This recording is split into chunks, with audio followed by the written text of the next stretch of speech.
Welcome to Daily Dose Radio, a 5-minute devotional podcast studying the Psalms verse by verse. Broadcast from the ever-beautiful Sharonville, Ohio, on the sunny side of Cincinnati. Hey, welcome back to Daily Dose Radio. This is your home for organic Bible study. It's grassy, it's wet, it's good. Well, that's what the sheep say anyway. We might put it, it's organic, it's fresh, it's free of MSG. It's responsibly handled and locally sourced. How about that?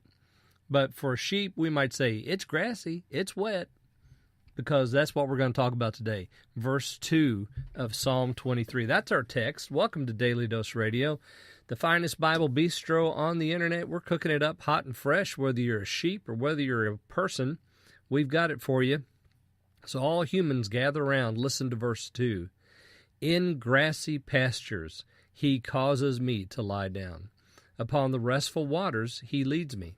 I read yesterday from John Mason Neal's commentary, and Thomas had said that this represents the Christian regenerate after baptism.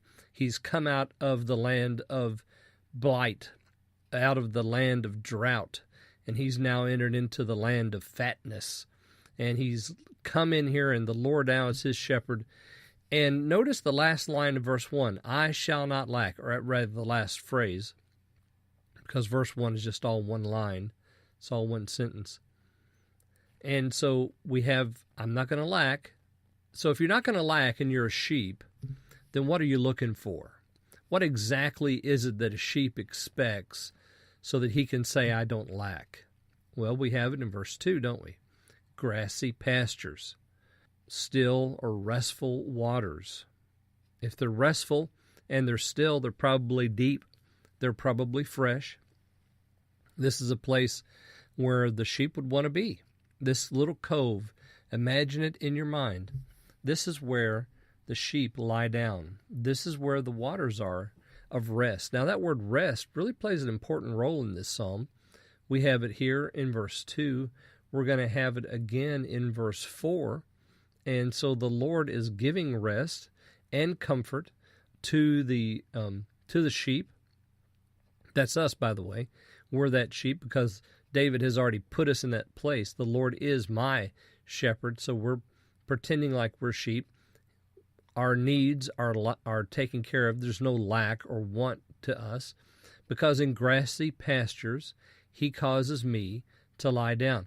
Now, notice that he's the one that's making you lie down, because remember, the sheep, they can't figure this stuff out for themselves. They don't know where the grassy pasture is. They don't know how to get there. They wouldn't know it if they saw it. They has to be right under their feet or right under their nose before they're going to recognize it. And for that to happen, somebody's got to take them there, and that happens to be the shepherd. He, the shepherd, causes me to lie down in this place of supply. This is the place that he's been leading me to. You might think that you have lack, and you might think that you want. But ladies and gentlemen, it very well could be that the Lord has led you to a place of grassy pastures, and you just don't realize it yet because you're a sheep, and sheep just aren't very smart. We think we know a lot. Oh, we think we're so smart. But it's the Lord that's the one that has to lead us. He's the one that has to guide us to the correct place. We can't find the restful waters on our own. No, that's the job of the shepherd. He leads us there. Why don't you look around for a moment and just take stock of where you are and then thank God. Hey, don't tell me. I know. You're saying to me right now, you don't know the situation I'm in. You're right, I don't. But do you know the situation you're in? I mean, really know. Do you understand the pasture that you happen to be in at the moment? And it's the hand of the Lord that puts you there. For one reason or another, that's his job and his doing. Because you're a sheep, you can't figure that out by yourself, on your own. He's the one that does that. He leads me. You see, there in verse 2, the very end, he leads me. And that word lead will become important too as we proceed through this psalm. Hey, join me again tomorrow. We'll look at verse 3 on Daily Dose Radio. Thanks for listening to Daily Dose Radio. I'm David Smith. The music today has been performed by the Bluegrass Experiment. Thanks again for listening. I'll see you next time on Daily Dose Radio.